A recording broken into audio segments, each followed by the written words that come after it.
Para você que está nos acompanhando aí na internet, pelo YouTube da Rádio Banda B, o meu nome é Rodrigo Silva e está começando mais uma entrevista para o Fique Sabendo lá do portal Banda B, a editoria que responde a todas as suas dúvidas, caro leitor.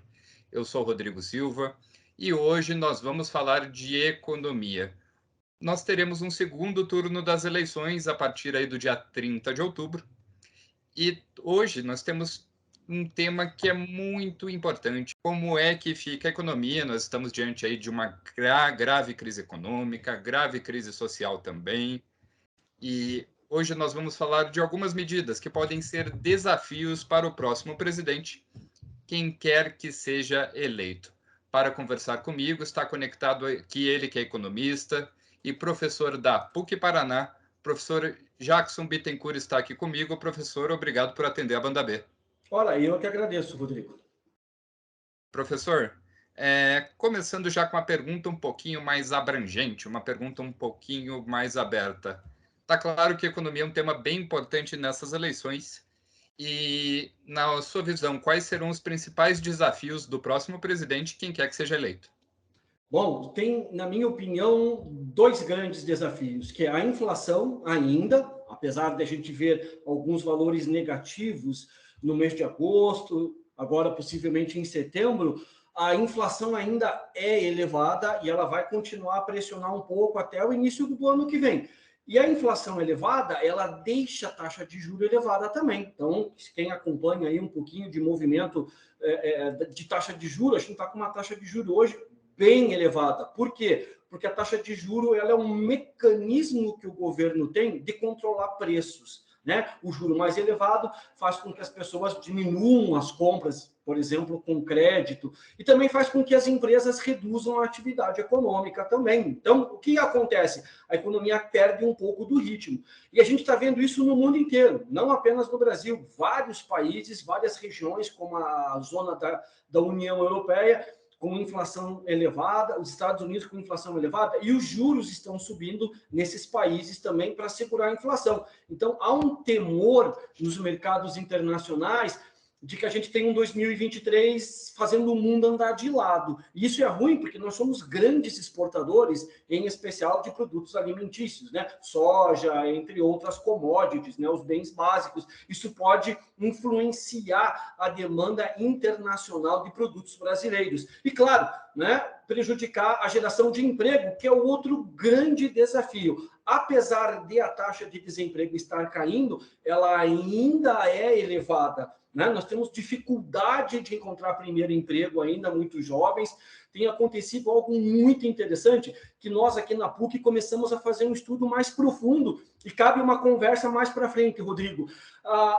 Está acontecendo um desligamento, né, de pessoas acima de 50 anos, muito maior do que era antes, em especial pessoas acima de 60 anos. Então, um dos motivos é o trabalho em casa, o home office, né? Muitas pessoas com mais de 50, mais de 60, elas não conseguiram se adaptar a home office, não têm interesse em home office também, ou são problemas tecnológicos. E o que acontece? Você tem um saldo negativo, né? São mais demitidas pessoas nessa faixa etária do que contratada. Então, o governo, independente do Bolsonaro, como você falou, ou do Lula, eles vão ter esse problema de cara, vão começar a partir de janeiro com os preços ainda elevados e o desemprego também elevado. Professor, a gente tem uma questão bem importante que vem se falando há muito tempo, que é o tal do teto de gastos. Como que isso deve ficar exatamente para 2023? O governo deve estabelecer um teto diante da crise econômica que a gente tem, porque vai ter que gastar para mitigar, né, para aliviar um pouco esse prejuízo econômico também, né? Sem dúvida, o gasto público ele pode agir nesses dois problemas que a gente acabou de falar: inflação e desemprego. Né? A inflação desonerando algumas coisas, reduzindo a carga tributária, como foi com a gasolina agora. Né? E no caso de emprego, políticas de emprego, concurso público, para poder amenizar esse problema. Então, o que acontece? Isso pressiona a dívida. O governo adotou, alguns anos atrás, uma proposta de um teto de gasto. O que isso significa, assim, de uma forma bem simples, né? você tem um limite de gasto. Pense você que está em casa assistindo a gente agora, pense que na sua casa existe um limite para você gastar. Ó, a gente recebe aqui, né, 3 salários mínimos, temos aí aproximadamente R$ 3.000 aqui em casa para gastar por mês. Esse é o teto de gasto. Né? Esse é o limite que uma família tem todo mês na casa. O governo também pode trabalhar dessa forma. A ideia do teto de gastos é essa: ó, existe um limite e desse limite não pode passar. Isso não quer dizer que você não possa investir mais em educação, que você não possa mais investir em infraestrutura. Claro que pode, só que tem que fazer um movimento. Qual é? Eu posso investir mais em educação tirando dinheiro de outra área. Eu posso investir mais em infraestrutura tirando dinheiro de outra área, economizando aqui e colocando aqui, sem romper o teto de gasto. A proposta, na minha opinião, é muito boa, porque ela exige do governo uma gestão mais eficiente do dinheiro público. Exige. Acontece que o Bolsonaro já rompeu com o teto de gasto diversas vezes e o próprio Lula, né, antes mesmo de oficializar a campanha, ele já começou a dizer que ele não vai respeitar teto de gasto, coisa nenhuma, e que ele vai romper isso. Bom, na minha opinião, ambos vão estourar teto de gasto para o ano que vem. Se o Lula vencer e se o Bolsonaro for reeleito, eles não vão respeitar teto de gasto. A notícia, na minha opinião, não é boa. O mercado financeiro, em especial, não reage bem a esse tipo de coisa. Por quê? Porque a dívida pública começa a aumentar. Né? E essa dívida pública aumentando, pode ser que novos impostos, né, ou alíquotas de impostos que já existem comecem a surgir para poder cobrir esse buraco do governo, ou até travar o governo em 2024 e 2025 por estar muito inchado, muito, né, carregado de dívida. Mas há uma proposta no atual governo, que vem do Ministério da Economia, eles têm uma proposta de criar um modelo diferente, que parece ser interessante, na minha opinião, que é fazer uma meta para gasto, parecido com o teto, parecido, mas não tão radical no sentido assim, ó, pode gastar até 40 bilhões e disso não passa. Não, você pode trabalhar com uma margem, né? O teto de gasto, né? A meta é 40 bi, por exemplo, estou chutando um valor aqui, mas você pode gastar até 1, 2 ou 3 bi a mais ou a menos, né? Muito parecido com o que é a nossa meta de inflação. A gente tem uma meta aí de ter uma inflação na casa de 3,5%, mas ela tem um leque que pode flutuar para cima e para baixo em 1,5 ponto percentual. Ou seja, a meta é 3,5%, mas até 5% não é um problema para nós. O governo aceita, o Banco Central não alteraria a taxa de juros com essa inflação, que é o que possivelmente aconteça o ano que vem. O governo começa a trazer para dentro da meta a inflação, abaixo dos 5% que eu mencionei. Então, essa ideia de criar né, não um teto de gastos tão radical, mas criar uma meta, isso é fundamental para a própria gestão, para que nós, cidadãos, a gente olhe e veja como eles estão gastando, né? A gente poder ver aonde está indo esse dinheiro de uma forma mais transparente, mais justa, inclusive. De certa forma, é prestar contas ao próprio eleitor, né, que vai eleger o seu próximo presidente agora no dia 30 de outubro. Isso. Professor, o senhor menciona uma questão bem interessante quando a gente fala de dívida pública. E um dos grandes protagonistas deste último mandato, deste último governo, foi o tal do sobe e desce no preço dos combustíveis, né? Os combustíveis foram aí bastante presentes nos últimos 4 anos, e o governo federal tomou uma medida que limitava a alíquota do ICMS, né? Que limitava aí esse imposto, estados perderam a arrecadação, só que a medida não é permanente para dar esse fôlego no preço dos combustíveis, né? A medida vai até o final do ano. Como que a questão da gasolina fica exatamente para 2023, professor? É difícil dizer, porque nós adotamos uma metodologia, isso é importante a gente lembrar. Era o presidente na época, era o Michel Temer, ali em 2017, e a gente adotou um modelo na Petrobras parecido com o que várias empresas de petróleo utilizam pelo mundo afora, que é assim, o preço da gasolina na bomba do posto de gasolina ou do óleo diesel, que é um derivado de petróleo também, eles estão diretamente atrelados à flutuação do preço do barril do petróleo no mercado internacional. Então, assim, por exemplo, o que provocou um aumento forte do petróleo esse ano? A guerra na Ucrânia com a Rússia. A Rússia, ela é responsável por 9% do petróleo mundial. Então, essa oferta, essa venda da Rússia, ela ficou comprometida, né? E aí o preço do barril do petróleo passou de $100, estourou, ficou bem caro, bem acima, e puxou a gasolina e o diesel no mundo inteiro, não somente aqui no Brasil. Aqui subiu bastante também, que doeu no bolso, realmente doeu. Bem na volta, né?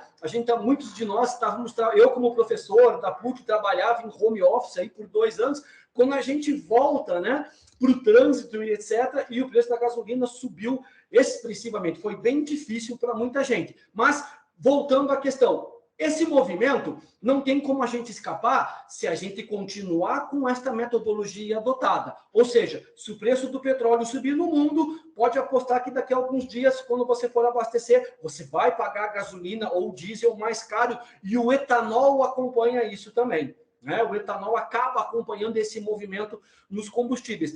Mas o Bolsonaro, por exemplo, ele disse que ele vai manter isso. Ele vai manter essa desoneração se ele for reeleito, ele vai tentar manter a gasolina nesse nível de preço. Acredito que o próprio Lula siga essa orientação. O problema é que você está gerando um buraco, não só no governo federal, mas nos governos estaduais também, né? Muito desse ICMS gerado pela gasolina, pelos combustíveis, vão para a educação, do estado do Paraná, do estado de São Paulo, do estado de Minas Gerais, vão para a saúde, etc. Então, você acaba reduzindo a arrecadação dos estados também para outros gastos que são extremamente importantes, como educação, saúde e segurança. Esse tripé básico do serviço público pode ficar comprometido com isso. Então, o governo vai ter que encontrar alternativas, né? Uma alternativa que muitos economistas vêm discutindo é você criar uma espécie de uma câmara estabilizadora dentro da Petrobras. Como assim? Quando você tem movimento no preço do petróleo no mercado internacional, aqui dentro a gente tenta diminuir esse movimento. Então, se o preço sobe, a Petrobras vai ter que cobrir isso de alguma forma. E quando o preço desce, ela não necessariamente desceria o preço também para cobrir aquela perda que ela teve quando o preço subiu.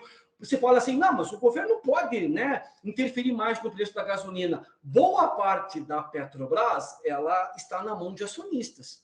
O governo é o principal acionista, mas muitas pessoas, talvez que estão ouvindo a gente agora, têm ações da Petrobras. Você também é sócio da Petrobras, né? E você quer ver o resultado, né, no final do ano, quer ver a Petrobras com lucro, quer ver a Petrobras com dividendos. Então, esses investidores também têm pressionado o governo com relação a isso, né? Não queremos ver a Petrobras levando prejuízo. Então, eu acredito que ambos os governos, tanto a proposta do Bolsonaro de manter essa desoneração, de manter isso, mas ele vai ter que ver como compensar isso, como o Lula também, de tentar fazer algum mecanismo como essa câmara, né? Eu falei de uma câmara de compensação, né? Então, aqui eu perco, aqui eu ganho, e eu vou ajustando o preço com menos flutuação possível, tanto para cima quanto para baixo. Eu entendo que é uma boa alternativa para o ano que vem, pelo menos para jogar os preços, né, nesse nível que a gente tem agora, que não está pressionando demais. A gente chegou a ver gasolina R$9 em alguns lugares, né? Foi assustador, né? Imagina 1 litro de gasolina chegando a 2 dígitos,